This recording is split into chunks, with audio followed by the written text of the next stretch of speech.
La subastaron como ganado defectuoso, hasta que un hombre de manos callosas y 4 huérfanos decidió darle una oportunidad. Hermosa por fuera, vacía por dentro. ¿Para qué sirve una flor que no puede dar semillas? Por favor, madre, te lo ruego, no permitas esto. La voz de Elena se quebró mientras su madre la empujaba hacia el centro de la plaza, donde los compradores evaluaban mercancía humana. Sus rodillas golpearon el suelo empedrado. Los hombres susurraban cifras, las mujeres murmuraban condenas. Los más pequeños se escondían tras las faldas de sus abuelas, observando con una mezcla de curiosidad y horror. El aire matutino cargaba aromas de pan recién horneado y sudor nervioso.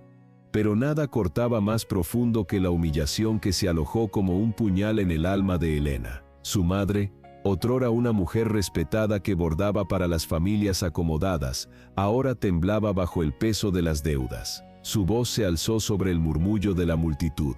Mitad del precio de un caballo joven. Señores, cocina sin quemar, borda con delicadeza y no replica. El primero que pague en efectivo se la lleva hoy mismo. Las mejillas de Elena ardían no solo por el viento helado, sino por los recuerdos que la atormentaban. Recordaba el momento en que le arrancaron el velo nupcial, cuando la arrastraron fuera de la casa conyugal como a una estafadora. 3 años había intentado concebir, rogando cada madrugada, bebiendo cada infusión amarga que le preparaba la curandera.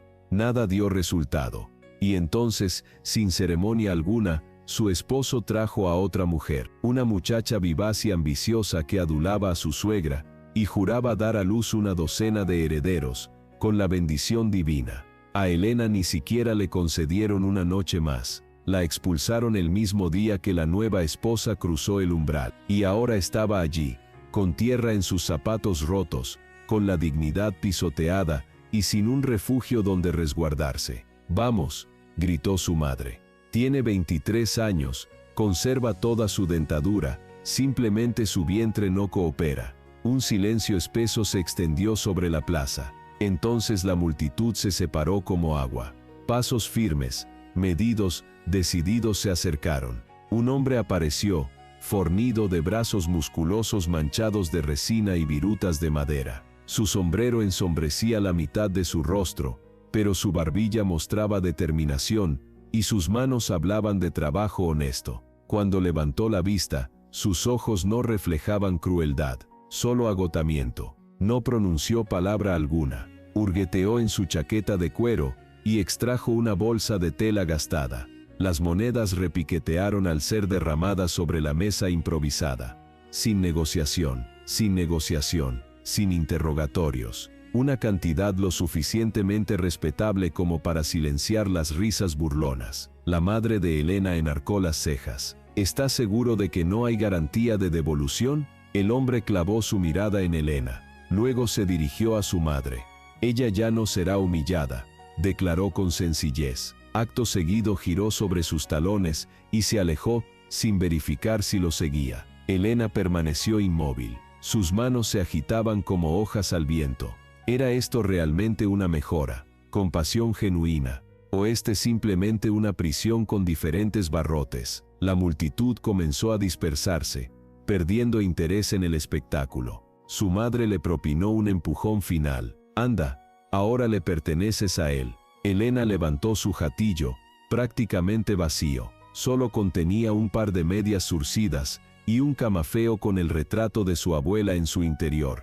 Y siguió al desconocido entre el polvo del sendero. Tenía un carro tirado por un caballo robusto, estacionado junto al taller del herrero. No le ofreció asistencia para trepar, simplemente aguardó. Cuando finalmente se acomodó, le extendió una bota de agua. «El viaje será extenso». Ella bebió. El agua sabía a metal y a promesas inciertas. Viajaron sumidos en el silencio. A los costados del sendero se desplegaba el valle, extensiones de hierba dorada, vallas destartaladas como centinelas cansados, y un horizonte que parecía infinito. Elena lo estudiaba discretamente de vez en cuando. Su semblante era rudo, pero no envejecido. Probablemente rondaba los 35 años, tal vez menos. No portaba alianza matrimonial, solo una marca profunda en el índice, donde alguna vez se clavó una astilla. ¿Por qué?, murmuró ella finalmente. ¿Por qué me compraste? Él no desvió la mirada del camino. 4 huérfanos, respondió con tono neutro. Sin madre desde hace 2 años. No tengo tiempo para cortejos elegantes. Elena sintió que el aire se le escapaba de los pulmones. Entonces soy una niñera contratada. Solo necesito a alguien que no sea malvada. Con eso basta.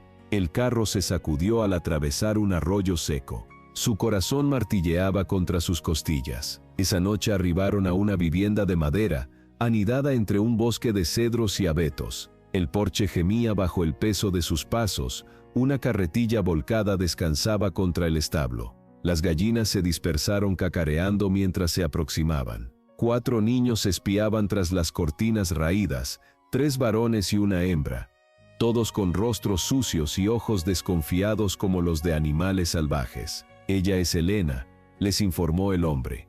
Se va a quedar para siempre. El más joven, de aproximadamente 4 años, se aferró a su pierna con ambos brazos. Él lo alzó sin esfuerzo y abrió la puerta con la mano libre. Tu cuarto está en el desván, le señaló a Elena. Hay agua tibia en el jarro. Ella subió los escalones con piernas que parecían de gelatina. La cama era angosta, pero las sábanas estaban limpias. La ventana miraba hacia los campos de trigo. Se sentó en el borde y lloró sin hacer ruido. No había elegido esta vida, pero por primera vez en meses nadie le reprochaba su defecto. Nadie exigía que fuera diferente. La cabaña de Matías parecía haber crecido del propio bosque, como un hongo gigante. El tejado mostraba parches de hojas de palmera. El porche protestaba con cada pisada. En lugar de puerta principal, una manta gruesa colgaba del marco protegiendo del frío. Adentro, el ambiente olía a serrín, caldo de huesos y ropa de niños sin lavar. Los 4 pequeños no eran angelitos, eran feroces como lobatos. Corrían con libertad y desconfiaban con sabiduría. El mayor, Gabriel, la observaba con ojos entornados. El segundo, Lucas, era ruidoso y permanentemente famélico. La niña, Rosa, se pegaba a los pantalones de su padre como hiedra humana. Y el más pequeño, Diego, aún no podía pronunciar su nombre completo, pero la seguía como si su presencia fuera más segura que su propia sombra. Elena empezó con cautela. Hirvió agua en la cocina de leña, carbonizó su primera olla de sopa y sollozó cuando el pan se convirtió en ladrillo. Remendaba calcetines con dedos que habían olvidado la delicadeza de la costura. Llevaba semanas sin mantener conversaciones largas. Su voz sonaba oxidada como bisagra vieja. Un día, al intentar cargar una cazuela de guisado, la dejó caer estrepitosamente. El estruendo espantó a las gallinas del corral. Los niños se petrificaron en sus lugares. Elena contempló el desastre con el corazón encogido, esperando gritos, tal vez un golpe.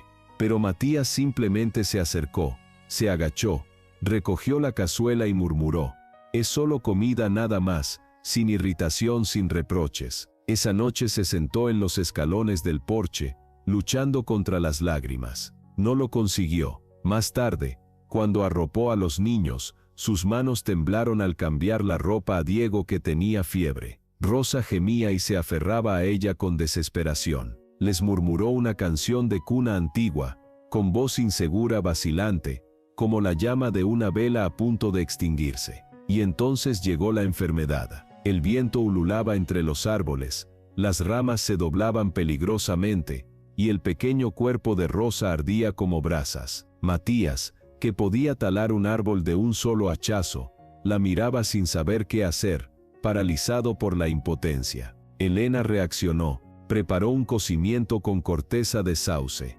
machacó hojas de eucalipto, le aplicó compresas húmedas en la frente, susurrando palabras tranquilizadoras. No se detuvo ni un segundo, no cerró los ojos, y al amanecer, la fiebre cedió. Rosa abrió los ojos y balbuceó algo sobre panqueques. Matías estaba recostado contra el marco de la puerta, con los brazos cruzados. No dijo nada, pero su mandíbula se relajó, sus hombros descendieron. Miraba a Elena como si hubiera sido testigo de un milagro. Ella, con los ojos enrojecidos por el cansancio, simplemente asintió. No podía sonreír aún, pero en su interior, algo comenzaba a transformarse. Aquella mañana, después de vestir a los niños, Elena bajó y encontró el hervidor sobre el fogón. El vapor brotaba del pitón, y a su lado, había una taza y una pequeña nota con caligrafía tosca. Decía, gracias. No tenía firma ni remitente,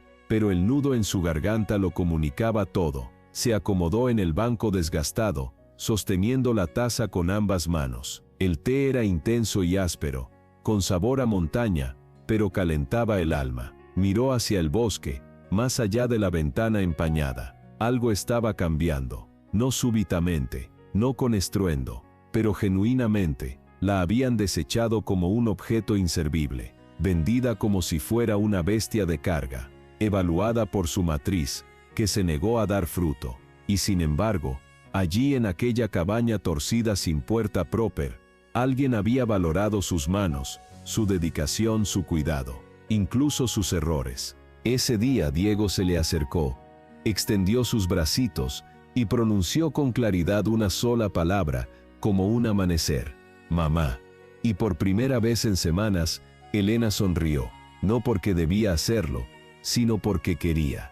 El verano se deslizó suavemente entre los cedros, derritiendo la escarcha que endurecía los campos. Elena ya no sollozaba durante las noches. Sus dedos recuperaron destreza. Su voz, confianza. Comenzó a enseñar a los niños las letras del alfabeto, dibujando con carbón sobre tablones viejos. Les ayudaba a recordar oraciones sencillas y les cantaba melodías alegres. Le enseñó a Rosa cómo hacer trenzas en su cabello y confeccionó para cada uno abrigos hechos de sacos de arpillera remendados. La llamaban señora Elena. Ella nunca los corrigió, pero incluso cuando los días se volvían más luminosos, el temor seguía anidado en sus entrañas, como una herida que aún no cicatrizaba completamente. Una tarde, Matías le preguntó si deseaba acompañarlo al pueblo por azúcar y herrajes. No agregó explicaciones, solo le entregó las riendas, como si fuera suya la decisión. En la tienda, mientras él esperaba en fila por los suministros, Elena salió al aire libre. El ambiente estaba saturado de habladurías, como siempre. De repente, una voz estridente y venenosa atravesó el murmullo. Miren, si no es la estéril maldita. Elena se giró lentamente. Frente al puesto de telas, su antigua suegra se abanicaba con un papel plegado. A su lado, la nueva esposa, joven y arrogante, lucía guantes de seda y se llevaba la mano al abdomen con un gesto exageradamente teatral. Preguntó en voz alta, lo suficientemente fuerte para que medio pueblo escuchara. Así es, respondió la mujer mayor con sarcasmo, bella, pero estéril. Ni siquiera nos dio un bebé que llorara. Pero yo sí lo haré, declaró la muchacha, irguiendo el mentón. Un hijo robusto y sano, que honre el linaje familiar. No como ella, inútil como vasija quebrada. Las manos de Elena se cerraron en puños. No articuló una sola palabra. Tenía la garganta rebosante de todo lo que se negaba a regalarles. Lágrimas, sufrimiento, humillación. Se dispuso a marcharse. Entonces alguien le tocó el hombro. Era Matías, que había emergido de la penumbra de la tienda. Aún tenía barro en las botas, y sus ojos eran como nubes de tormenta. Observó a las dos mujeres sin pestañear. Luego se volvió hacia Elena, y con voz grave y firme declaró: es la única que logra calmar a mi hija cuando tiene pesadillas, la única que enseñó a Diego a decir su nombre completo, la única que convierte esa casa en un hogar verdadero. Las mujeres no replicaron, solo se quedaron mirándolo boquiabiertas. Matías tomó a Elena del brazo y la condujo lejos. No fue necesario decir más. Elena guardó silencio durante todo el trayecto de regreso. Esa noche, cuando los niños se durmieron, tejió una pequeña guirnalda de flores del campo junto al pozo. No sabía exactamente por qué, solo sentía la necesidad de crear algo hermoso con sus manos. Transcurrieron las semanas, y comenzaron los susurros. La nueva esposa, tan fértil y presuntuosa, continuaba sin concebir. Su vientre permanecía plano, su voz se volvía más cortante. Dejó de asistir a misa. Los susurros se transformaron en rumores abiertos. Decían que tenía un amorío con el contador de la oficina postal. En su desesperación, tramó un plan arriesgado para simular un embarazo a toda costa. Pero la verdad tiene aroma propio y se adhiere a la piel. Su marido lo descubrió. La noticia se propagó como fuego descontrolado. La echó de casa, quemó las mantas del cuarto del bebé y maldijo la farsa. En pocos días envejeció una década. Un día, mientras Elena compraba avena en el pueblo, se topó con él, su antiguo esposo. Lucía demacrado y prematuramente envejecido. Sostenía su sombrero arrugado entre las manos temblorosas. La vergüenza le surcaba el rostro como cicatrices profundas. «Elena», dijo con voz quebrada y baja, «me equivoqué terriblemente. Ahora lo comprendo. Tú fuiste la única mujer que genuinamente me amó. La única que...» Ella alzó una mano. «Recuerdo el día en que permitiste que tu madre me escupiera en público. El día en que me expulsaste como comida podrida, solo porque mi cuerpo no pudo hacer lo que tampoco pudo el tuyo». Él tragó saliva audiblemente. Sus ojos vagaban de un lado a otro. «Fui un imbécil». Elena dio un paso hacia adelante. Su voz era sólida como roca. «Tengo 4 niños que me abrazan al despertar. Un hombre que nunca me pregunta qué no puedo dar, solo qué deseo compartir. Mi hogar está lleno de calidez, de carcajadas y de tranquilidad». Hizo una pausa deliberada. «Prefiero lavar platos para Matías que sentarme en tu salón como un adorno de cristal». Él abrió la boca, pero no emergió sonido alguno. Ella se dio la vuelta y se marchó con dignidad. Al otro lado de la calle, Matías esperaba con un saco de harina. Había presenciado todo, había escuchado cada palabra. Su rostro no mostraba orgullo, sino algo más profundo: gratitud, amor. No nacido de la lástima, sino de una decisión consciente, elegidos no una sola vez, sino cada día. El cielo estaba pintado de gris y dorado. Un atardecer cansado descendía sobre el valle. Cuando Elena salió al pozo, había olvidado recoger agua para el día siguiente. Los niños ya dormían profundamente. La noche estaba serena. Al principio no lo percibió. Un hombre, apoyado contra la verja del terreno. Era Rodrigo, el cazador del otro lado del río, medio ebrio, como era su costumbre. «Vaya, vaya, mira quién tenemos aquí», balbuceó. «La hermosa yegua que Matías se trajo del mercado. Dijeron que eras infértil, pero te las arreglas bien con los mocosos, ¿verdad?». Elena se tensó como una cuerda. «Es tarde, Rodrigo. Regresa a tu casa». Él sonrió con malicia. «Solo quería echar un vistazo más de cerca. Matías te tiene más guardada que un tesoro». Ella se volvió para irse, pero él se movió demasiado rápido. Su mano la agarró por la muñeca, bruscamente, con dedos sucios. El agarre era más fuerte de lo necesario. «Vamos», gruñó. «Después de tantos chismes, nos debes una sonrisa». Antes de que pudiera gritar o liberarse, una sombra atravesó el patio como un relámpago. Matías estaba allí en un instante, sin palabras, sin advertencias. Un solo golpe, limpio, directo a la quijada de Rodrigo. El hombre se desplomó como un saco de papas. Todo quedó en silencio absoluto. Incluso el viento pareció contenerse. Matías permanecía erguido sobre él, el pecho agitado, la sangre goteando de sus nudillos. Elena lo miraba con el corazón acelerado, pero no de terror. Jamás lo había visto alzar la voz, mucho menos el puño. Rodrigo gemía en el suelo, pero Matías no lo miraba. Se volvió hacia Elena, los ojos oscuros e intensos. «¿Estás bien?», preguntó con voz ronca. Ella asintió, aunque sus ojos brillaban y sus manos temblaban. «Lo siento», susurró, sin estar segura del motivo. Matías se acercó, se desató el pañuelo azul del cuello, tomó delicadamente su mano, la que Rodrigo había sujetado, y envolvió la muñeca con la tela. «Nadie te tocará», dijo, «a menos que yo lo permita». No era una amenaza, era una promesa solemne. Después observó su propia mano magullada, sangrante, negó con la cabeza. «Idiota», murmuró para sí mismo. En la cabaña, Elena le limpió los nudillos con agua hervida y un trapo limpio de algodón. La habitación estaba en silencio, pero había algo en la atmósfera, una tensión sutil, cargada de significado. «No tenías que hacerlo».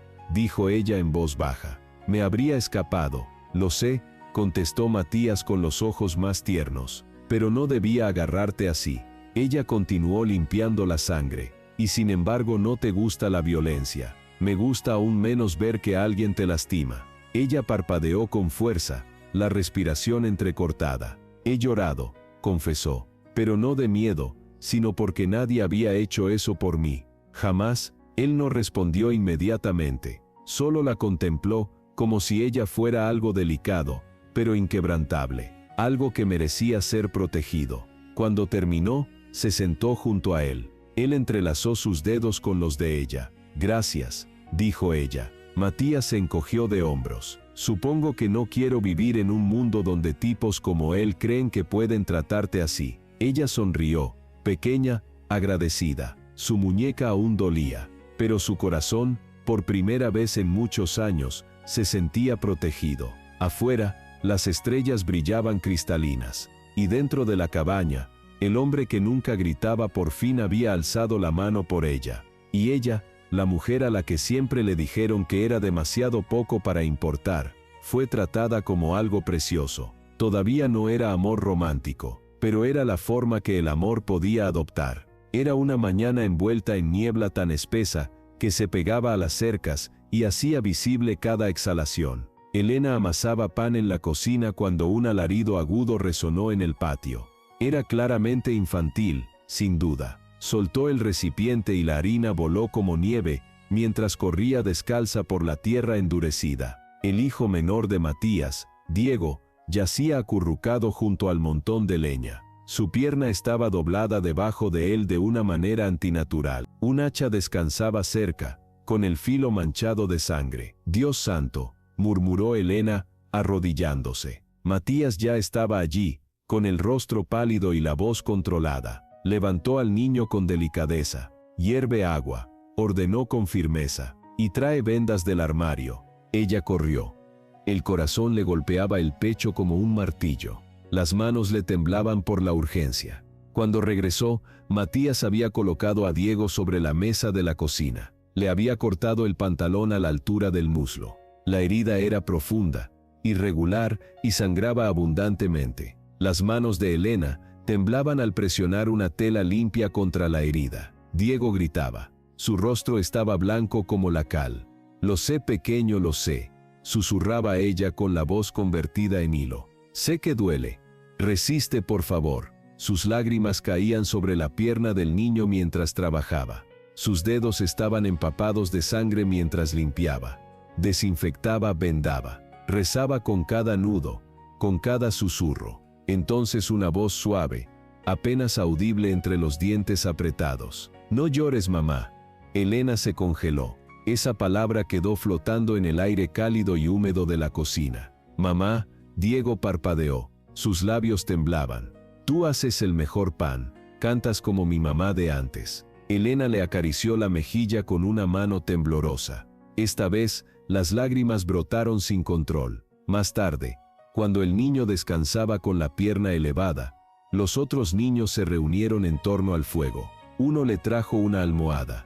Otro le ofreció un soldadito tallado en madera. Papá dijo que te quedas, dijo la hija del medio, una niña pecosa con una seriedad que parecía prestada de los adultos. Entonces ahora eres nuestra mamá. Elena no podía hablar, solo asintió. Y fue suficiente. Desde esa noche la llamaron mamá sin que nadie se los pidiera. No fue grandioso ni ceremonial, solo auténtico. Un amor nacido del cuidado, no del nacimiento. Matías lo observó todo en silencio.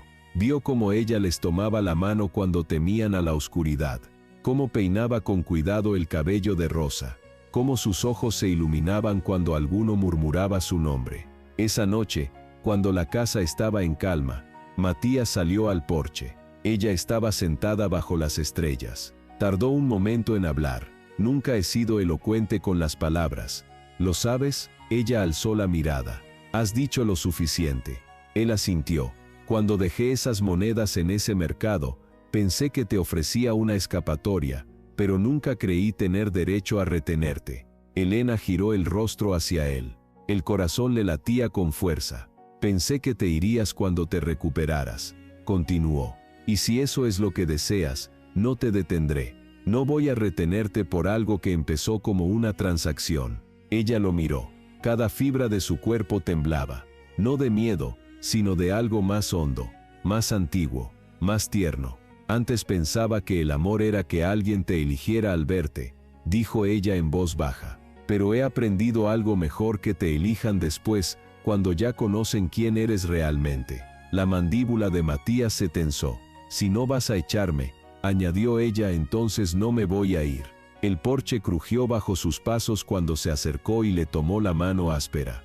Puede que yo no haya parido a estos niños, dijo, pero ellos me han convertido en algo que no creí posible. Y tú me permitiste ser esa persona sin exigirme nada a cambio. Él la miró sin deseo, sin culpa, con reverencia, como si ella lo hubiera salvado. Solo quería que estuviera segura, murmuró. Y ahora yo quiero algo más que seguridad, respondió ella. Él la atrajo hacia sí, no como quien reclama un trofeo, sino como quien recibe una segunda oportunidad, y es lo bastante sabio para atesorarla. Dentro, el fuego crepitaba suavemente. Afuera, la niebla cubría la tierra, pero entre ellos nacía un calor, una promesa silenciosa, no construida con sangre, sino con pertenencia. La luz del sol matinal se filtraba suave y dorada entre los cedros, mientras Elena caminaba de la mano del hijo mayor de Matías por el sendero de tierra que llevaba a la escuelita de una sola aula.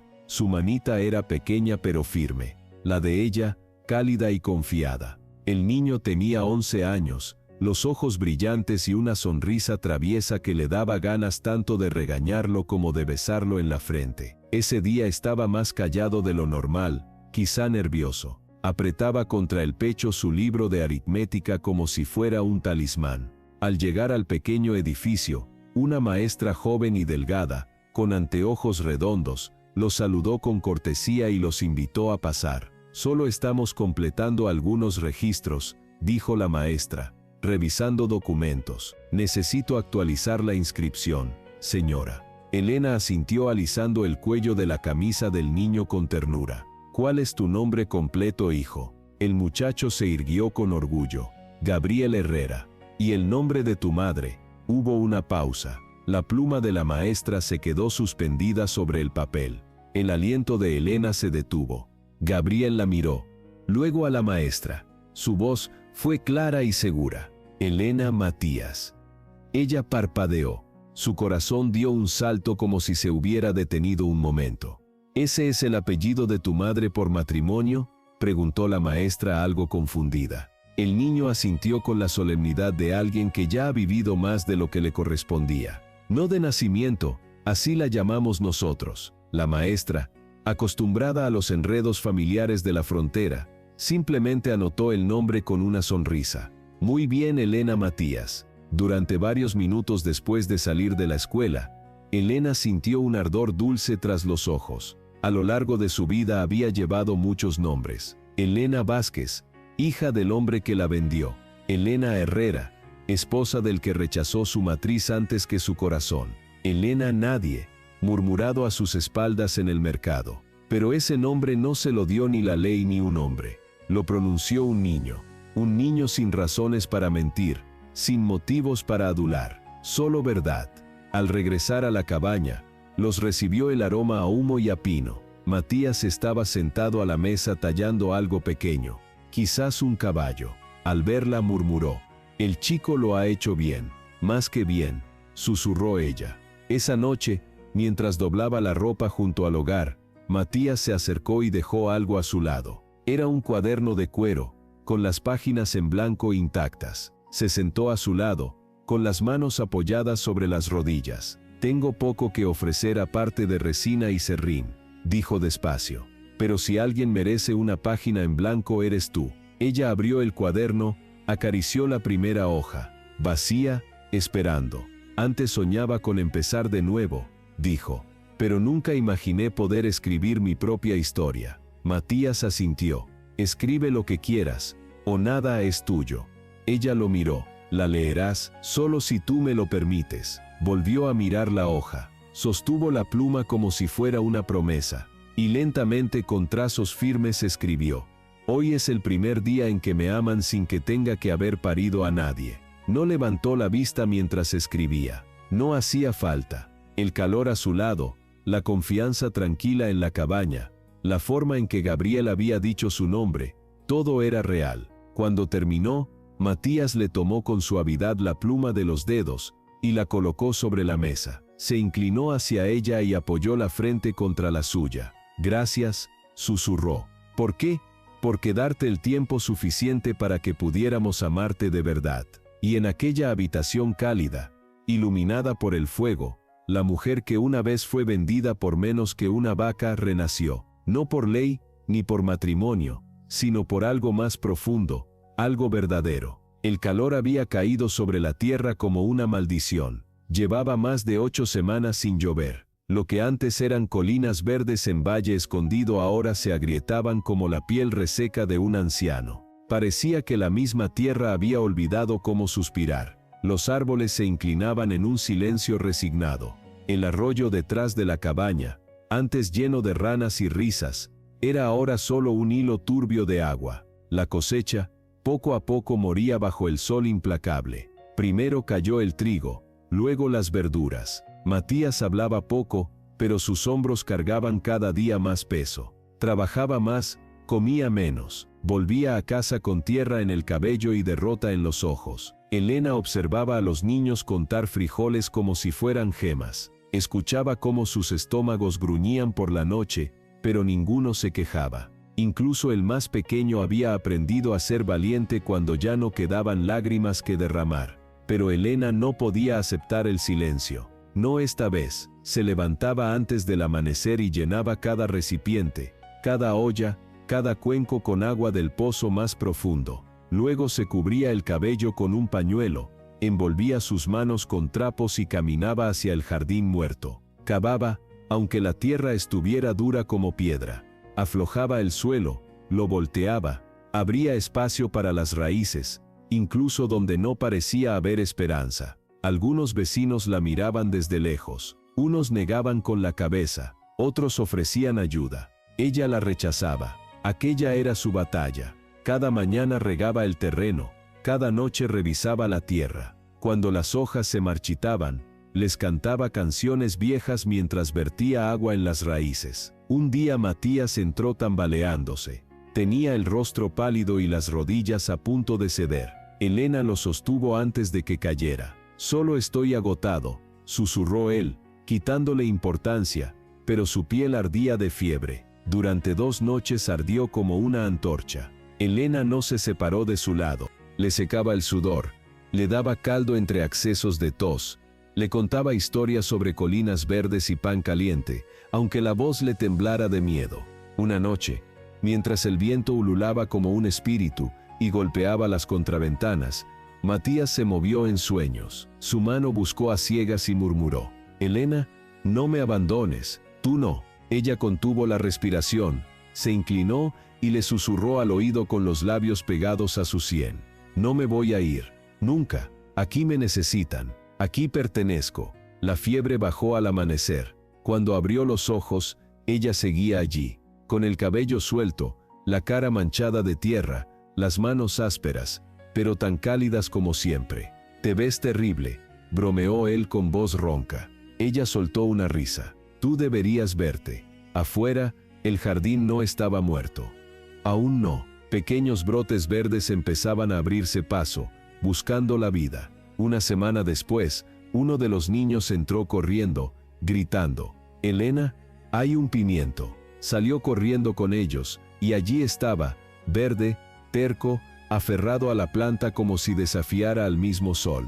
Matías llegó lentamente, se detuvo junto a ella y contempló ese único fruto. «¿Cómo?», preguntó con voz ronca. Ella lo miró.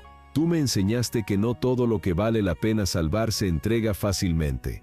Él contempló sus manos llenas de callos. Luego, sin decir una palabra, se inclinó y besó cada uno de sus nudillos, suave como la lluvia. Esa noche, partieron el pimiento en 6 partes. Lo rebanaron en láminas finas, más delgadas que una moneda. Pero todos juraron que era lo más delicioso que habían probado nunca. Más tarde, Cuando el fuego chisporroteaba y los niños dormían hechos ovillos en el suelo, Matías le tomó la mano. «Me quedan pocas fuerzas», confesó. «La tierra se seca, mis brazos se rinden, todo lo que tengo es este lugar, estos niños, y tú». Ella se giró hacia él, su sonrisa era cálida. «Eso es más que suficiente. Porque antes de ti, tenía un nombre que nadie quería decir. Ahora tengo un jardín que recuerda mis manos, hijos que me llaman hogar, y un hombre que me pidió que me quedara, incluso en la sequía». Matías volvió a besarle los nudillos. «Tú nunca necesitaste lluvia para hacer florecer algo hermoso».